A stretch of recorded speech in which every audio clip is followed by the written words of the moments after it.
Hello, welcome to Jason the Old Millennial. My name is Jason. I'm speaking to you here in my basement in the great state of Kansas, and today I'm continuing my video series on my top 100 albums all time. Today I'm going through number 88 and number 87 on my list, so still fairly low on my list of 100 albums. Um, and before I say that, just want to say thank you to everybody that's watching and subscribing to the channel. I really enjoy listening to these albums over and over again and getting to analyze them and talk about them. It's something I enjoy doing. So here I'm going to go with number 88 on my list, which is Heads and Tails by Harry Chapin. Came out in 1972. It's his first studio album. If you don't know Harry Chapin, a very really well known, very good folk singer-songwriter of the 70s era. You probably know his best work is, or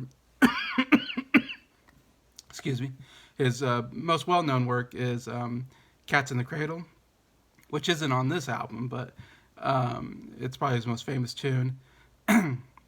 um, and this is a really good album full of just like that song. He really knows how to tell a story, and I love his songs because of you really listen to it and you really hear the story of the song. Has a beginning, middle, end, has characters, plot points. It seems like it's just like a whole story in a song. It's really amazing. He's one of my favorite songwriters of this time period. He's one of those songwriters that you really have to listen to all the words in the song. There's so many artists that I listen to. I don't always pay attention to the lyrics. It's mostly maybe the music or the singing that I enjoy the most. But Chapin is one of those guys, a list of other guys like John Denver, I think, Bob Dylan.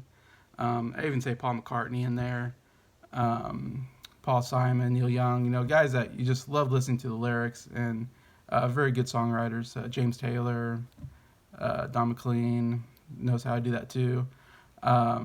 Jim Croce, some of my favorite songwriters. And Harry Chapin's one of the best, I think. I love how he tells a story in his song. This album, there's 9 songs on it, so not a lot of songs. Really only one really well-known song on here called Taxi. And I don't know that it was a radio hit necessarily. It's kind of a long song, so it's not really made for really good radio, type music, because they like a little shorter songs. But it was a well-known song of his. It was a hit song.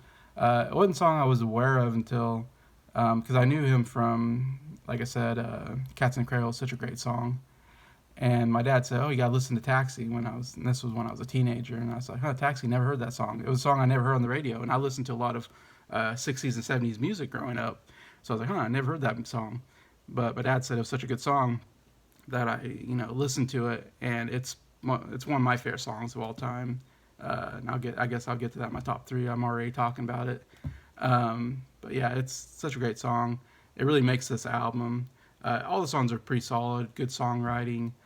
He's really good at writing songs of lost love and, somewhat depressing songs in a way, but just really great lyrically and musically, very good.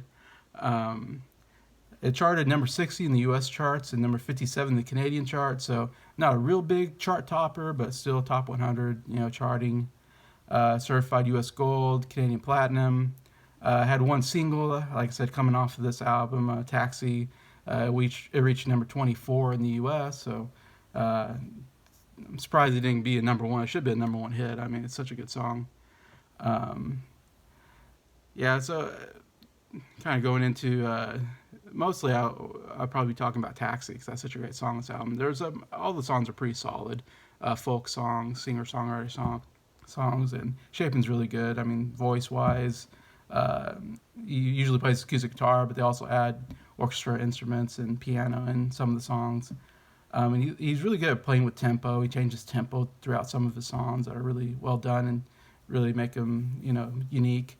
So there's not a lot of information, actually. When I looked this up, I couldn't find a whole lot of trivia or extra information on the album. So there's not a lot to say. Just if you like singer-songwriters, you like folk music, this is a good album, I think. Really should check out. So I'm going to go just to my top 3 of this album. Number 3, I got Empty. It's a song kind of uses the word empty a lot in it, kind of talking about, his girlfriend or whatever leaving, and talking about all the things that are empty in the house. So it's a really good use of the word empty in there, and really, gets this real feeling of loss in the song. Really good. Number two on there, I'm gonna go with "Could You Put Your Light On, Please," which is the opening song on the album. Again, just great songwriting, uh, real joy, great way to start the album. And then number one, I have to talk about "Taxi," one of my favorite all-time songs. If you don't know Taxi, it follows this guy who's a taxi driver, and he picks up a woman, and he then recognizes her as this ex girlfriend of his long ago. Um, he talks about in the song about how he wanted to be a he wanted to fly, he wanted to be a pilot, fly airplanes. She wanted to be an actress, and so they kind of talk about their reminiscing about their past, and what kind of talks about their past and talks about you know what happened to them, how did their lives turn out to what their goals and dreams were, and you kind of find out that they didn't live up to their goals and dreams in the way that they wanted to. But it's such a brilliant piece of writing where you got these characters, you got the beginning of the story, and then you talk about their past, and then it's got a great kind of ending to it, where you find out that he talks about, he wanted to be a pilot, she wanted to be an actress, but now he's driving a taxi cab, and he talks about flying in his taxi cab, and also talks about getting high by getting stoned by doing drugs. That's how he gets high. Instead of flying high, he gets high through drugs.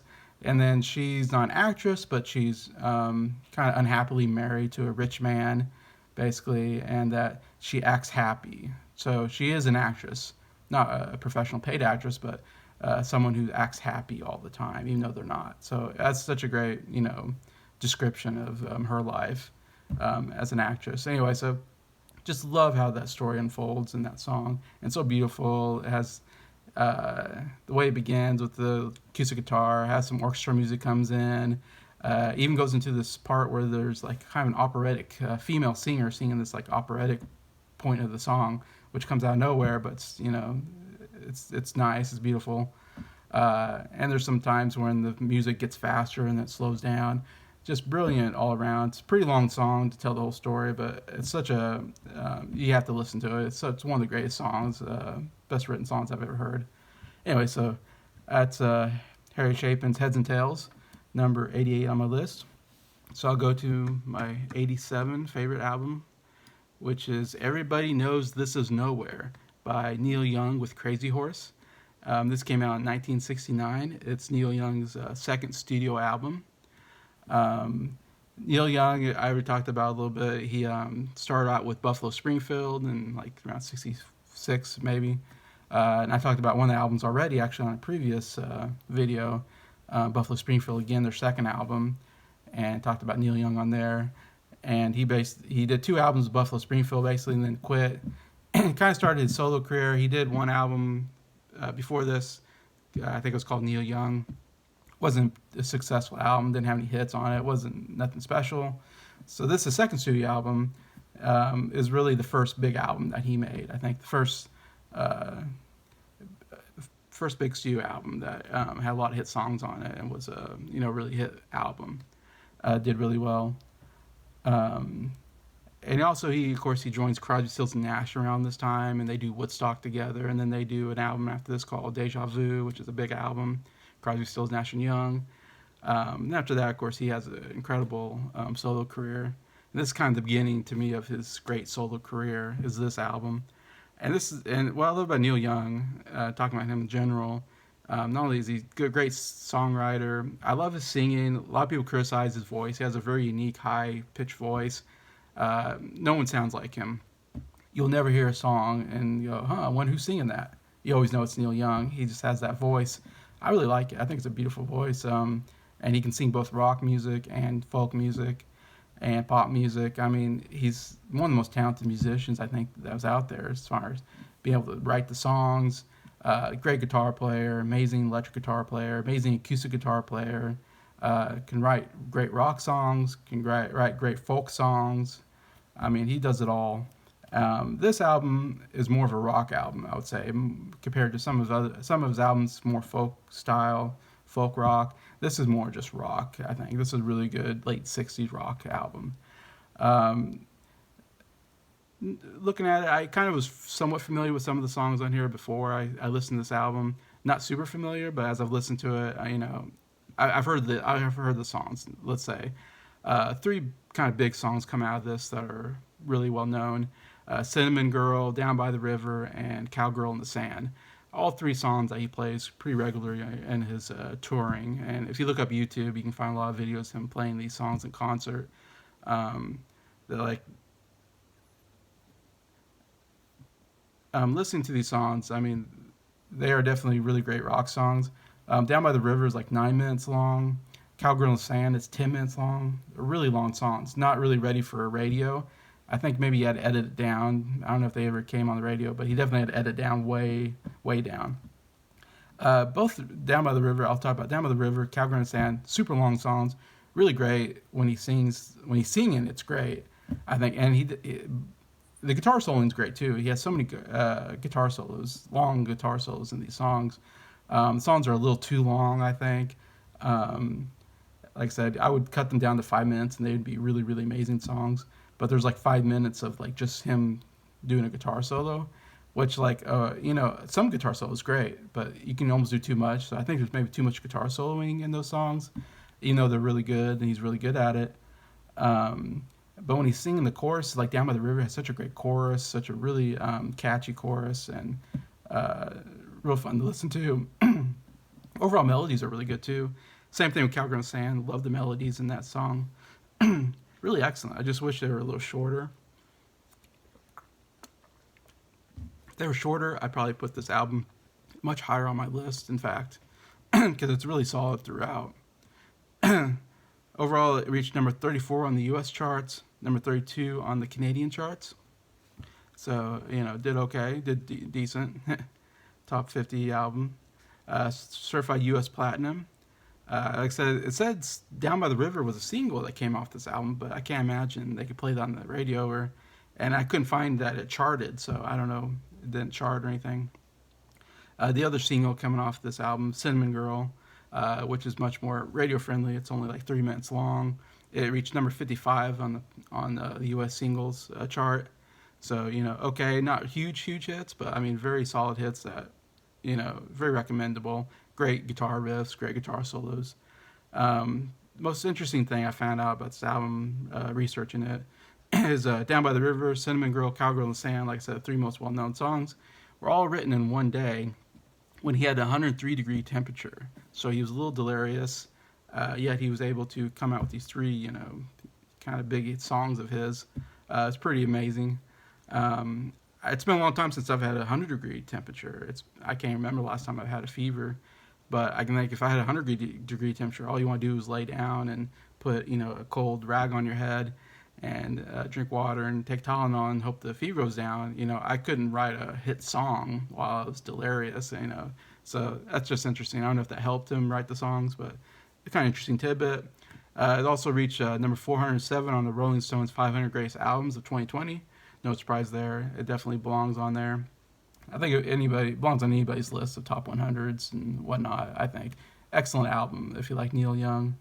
Uh, yeah, so I'd say great rock album, great guitaring throughout. So it's only 7 songs long, or only 7 songs. So it's not a long album. Kind of an unusual number for an album. So I'll just go to my top 3 here. Number 3, I should say, "Down by the River," "Cowgirl in the Sand." They could. I really at times, like halfway through the song, I'm like, this is a really great song. This is one of my favorite songs on the album. But then after about halfway through the song, it's all guitar solos. So then by the end, it kind of downgrades it for me. So neither one made my top 3, even though I do like those songs, and I understand a lot of people probably have those in their top 3 for sure. But neither song made it in my top 3. So, but number 3, I'm going with "Everybody Knows This Is Nowhere." A really good rock song on here. The title song, not a song I was familiar with, but very solid rock song, very catchy, somewhat underrated song on here. I think that could have been a single in itself. I think it's that good. Number two, I have to go with Cinnamon Girl. Definitely one of the biggest hit off this album, for good reason. Just a really great heavy guitar riff at the beginning, and Neil Young sounds great on it. Uh, like I said, I'm not talking a lot about the lyrics because I don't really understand all the lyrics on a lot of these songs or pay much attention on them. I will pay attention on later Neil Young albums that are more folky. But number one is actually a song that's not as talked about as much, but I absolutely love on this album. It's called "Round and Round." It won't be long. It's the only acoustic song on the album, and only kind of more folk pop, folk rock type song, not rock, folk pop, I would say, song on the album. But Neil Young's voice is so good on this song, and it's such a beautiful melody, and it's so hypnotizing. The chorus kind of repeats the round and round it goes. Um, yeah, just amazing. I love when I was listening to songs, just being immersed in it. Just I had to sing along with it. It was so great. I love the chorus. Overall, it's just a wonderful, beautiful written song. I also love there's two female voices that harmonize with Neil Young's voice in the chorus and throughout the song, and the three voices together harmonize so beautiful. And it's one of my favorite Neil Young songs. I wasn't even that familiar with until I was listening to this record again this last week. I was like, oh my gosh, this song is like one of the great songs. I mean, I've been listening to that song a lot just by itself throughout the week, just because I love it so much. I'd say it's top 10, maybe top 5 Neil Young song of all time, and he's got a lot of great hits. So yeah, so definitely check that song out, Round and Round, and along with Cinnamon Girl and Everybody Knows It's Nowhere. But it's an easy album to listen to, only 7 songs long, even though 2 of the songs are pretty long. You can almost listen to half of the song, and then sometimes I listen to half and then skip to the next song because I don't need to listen to all the guitar soloing. Unless you like that, then it's really good. So yeah, that's my number 87 album. Everybody Knows It's Nowhere about Neil Young, and so that closes today's top 100 albums list for me. Thanks again for watching, and give me comments on what you think of these 2 albums, what you think of these 2 artists, and other albums that you like of theirs. So thank you very much, and I appreciate you.